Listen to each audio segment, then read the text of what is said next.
It's very easy to raise funds from the wrong people at the wrong time and in the wrong way. Fundraising mistakes are very common and not so easy to fix. Only after you've done it a couple of times do you understand the gravity of the situation properly and become comfortable with the process. There are just so many details to go through during the fundraising process, and they're really easy to miss.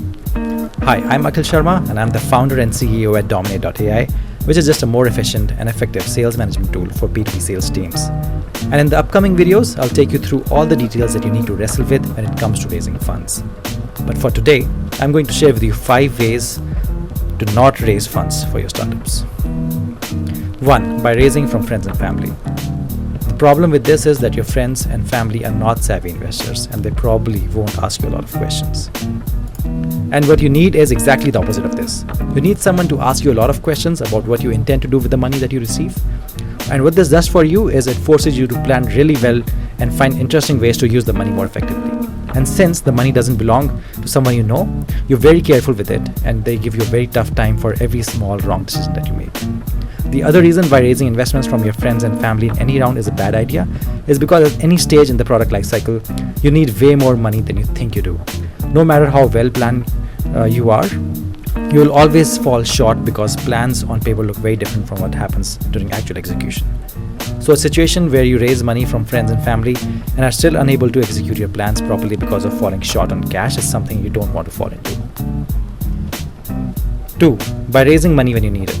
The best practice is to always plan in advance and raise money when you don't need it. Yes, you heard that right. You need to raise money when you don't need it.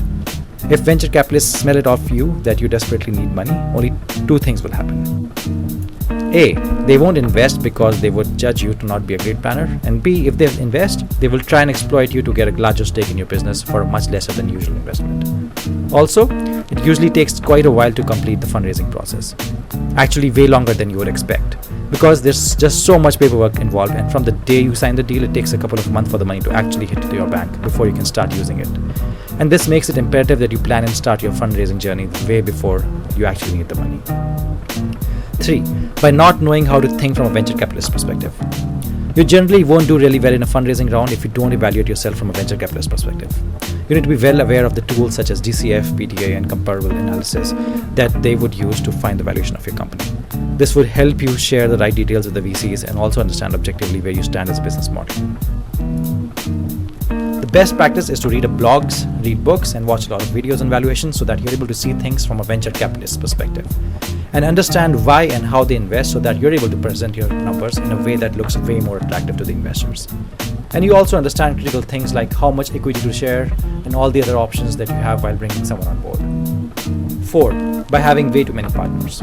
Too many cooks spoil the broth. Startups can easily lose their way if there's no clear division of responsibilities between partners, and also if the pie gets divided into too many pieces. If you have just 2 co-founders, they get 50% of the equity and are way more involved than, let's say, 10 co-founders that have 10% of the equity each. In the beginning, it seems great to partner with as many people as possible to divide the tasks among more people, but this comes at the cost of the piece of the pie becoming too thin for someone to be involved full-time and for the long run. You need people who put in extra hours and efforts to see the company through during the hard times. By taking on additional partners, you may feel that since every partner is coming on board with extra investment and some extra experience and skills, things will go much smoother. But actually the reverse is true. The more the people, the longer your decision-making process becomes, and it offsets all the benefits that the extra capital brings you. Another important thing to note is that when you end up going for the investment rounds, there isn't much equity left to be allocated to the investors, thereby not making it a very attractive investment for them. 5. By raising from non-institutional investors. These are people with smaller companies and little to no investment experience, but with a lot of capital. The problem here is they don't understand how investments really work, as they haven't done it a lot before. This means they will be too attached to the money and will try and micromanage. I've seen non-institutional investors that start going to the offices of the companies that they have invested in and meddling with everyday decision-making processes where the founders are involved. This can lead to many different problems at all levels. The ideal investor is someone who gives you only 2 things, money and advice, but is not involved in the day-to-day operations of the firm. This ensures that the entire autonomy is with the founders who know the business in and out. There are many non-institutional investors that think investments work similar to loans. It's quite risky to work with them. The best practice is to network really well and be embedded in the ecosystem and actively seek out mentors that would help you with fundraising down the road when you need it. Today, we've seen 5 ways to not raise investments for your startups, and I hope this was really helpful to you and you keep these in mind when the time comes for you to raise funds. If you enjoyed watching this video, please like, comment, share, and subscribe to this channel for more such content. Thanks a lot.